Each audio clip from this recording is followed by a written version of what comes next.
دل کرتا ہے کوئی جوان بیٹا ہوتا تو آج مصطفیٰ کے ساتھ اسے ہی بھیج دیتی. کوئی جوان میرے پاس ہے ہی 3 سال کا تو کیا کروں, 3-4 سال کا بچہ کیا کرے گا, پتہ نہیں کیا دلیل آئی. اچانک اٹھی, بیٹے کو سینے سے لگایا, کپڑا ڈالا, مسجد نبوی پہنچ گئی. حضرت بلال کہتے ہیں مجھے ملی, کہنے لگی بلال مجھے پتہ ہے حضور تیاری کرا رہے ہیں جنگ کی, پر 2 منٹ اگر میری ملاقات ہو جائے. بلال حبشی کہنے لگے حضور ہم ایک بی بی ضد کر رہی ہے. حضور باہر آئے, کہنے لگی حضور میں فلاں کی بیٹی, فلاں کی بہن, فلاں کی بیوہ ہوں, میں نے بدر میں 3 شہید دیے ہیں, اب میرے پاس یہ 3 سال کا لال ہی بچا ہے, بڑا فخر ہے میرا. لوگ مجھے شہید کی بیوہ, شہید کی بیٹی, شہید کی بہن کرتے, دل کرتا ہے شہید کی اماں بھی کہیں جاؤں تو میرا بیٹا لے لے. سیدنا بلال کہتے ہیں حضور مسکرائے, کہنے لگے یہ 3 سال کا نونہال کیا کرے گا. کہتے ہیں اماں کا عجیب جذبہ ہے. کہنے لگی محبوبہ سنا ہے اسلحہ بھی تھوڑا ہی ہے, ڈھالیں زیادہ کوئی نہیں, میرا بیٹا ساتھ رکھ لیں, جب آپ کی طرف کوئی تیر آیا نا تو میرا بیٹا ڈھال کے اس کو ڈھال بنا کے آگے کر دینا. محبوبہ ڈھال تو بان ہی سکتا ہے نا. حضرت بلال فرماتے ہیں مصطفیٰ کریم نے فرمایا جہاں میں نے قبول کیا, قیامت کے دن بیٹا گھر لے جا, جب تیرا نام پکارا جائے گا تو شہید کی اماں کہہ کے پکارا جائے گا, جا تو گھر لے جا. کہتے ہیں چلتے چلتے ایک غریبنی اور آ گئی, اتنی سی اٹی بان کی, اتنی سی.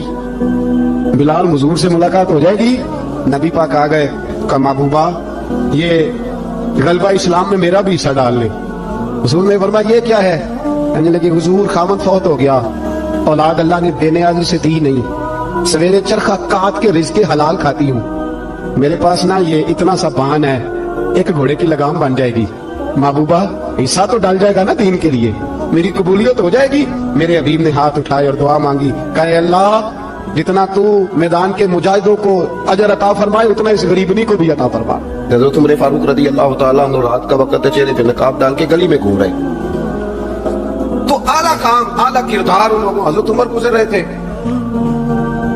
تو غلام ساتھ تھا, ایک شخص کو دیکھا کہ مدینے کے باہر خیمہ لگایا ہوا ہے, بھئی خیریت ہے, یہاں خیمہ کو لگایا. کہنے لگا امیر المومنین سے ملنے آیا, رات ہو گئی تھی تو سوچا یہیں قیام کر لیتا ہوں, صبح ان سے ملوں گا. تو فرمایا اندر کسی کے درد سے کراہنے کی آواز آتی ہے. کہنے لگا میری بیوی ہے, اور بچے کی ولادت کا وقت آ گیا, تکلیف میں. حضرت عمر دوڑے گھر گئے, اپنی اہلیہ سے کہنے لگے نیکی کمانے کا ارادہ ہے. اس نے کہا ہے. مقصد سمجھ گئے تھے نا وہ لوگ, بالکل ہے. فرمایا جو ضرورت کی چیزیں ولادت کے وقت ہوتی ہیں لے لے, کچھ گھی لے لیا, کچھ چنے لے لیے, کچھ ضرورت کی چیزیں لے لی, خاتون کو ساتھ لیا. یہ خاتون اول کی بات کر رہا ہوں میں خاتون اول کی بات کر رہا ہوں. حضرت فاروق اعظم رضی اللہ تعالیٰ عنہ امیر المومنین ہے. حضرت عمر نے اپنی اہلیہ کو ساتھ لیا, جہاں وہ شخص تھا وہاں آئے. اہلیہ نے حضرت عمر کے ذمہ کام لگایا, آگ جلا لیں, یہ تیل لے لیں, فلاں فلاں چیز گھی میں ڈالنے, بنانی شروع کر دیں. فاروق اعظم نے ہاتھ کے اندر پکڑا ہوا برتن, چمچہ, ڈوئی بھی آگ نہیں رہے, پنجابی ہے نا, تو وہ کام کر رہے ہیں, چلا رہے ہیں, آگ جلا رہے ہیں. خاتون اندر ڈیوٹی کر رہے ہیں.